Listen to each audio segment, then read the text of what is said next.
Welcome back to the Python tutorial series. I'm so glad you're here. Today we will invert binary trees. We will first review binary trees, and then we will write code to invert them. So let's get started. If you remember from the previous tutorial of binary trees, which is linked above, the first node is called the head node, and then when you go down and to the left, it's dot left, and down and to the right, it's dot right. When we invert binary trees, we keep the same head node, we just swap the left and right values. So we're basically rotating it on its axis. So now let's get coding. I created a file called invertBinaryTree.py, and it has very similar code to when we created a binary tree.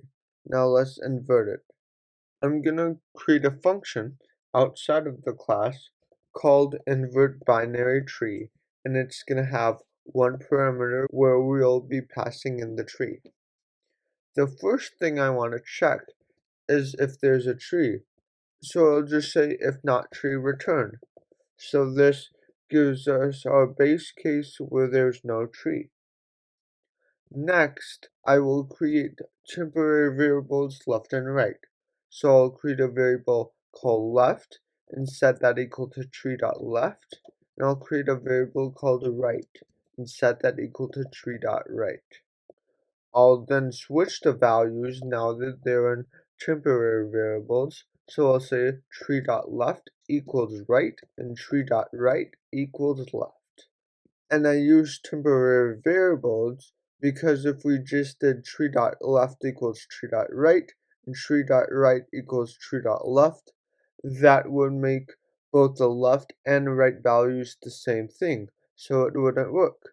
And by adding a temporary variable, and in this case I decided to use 2, that way it will work.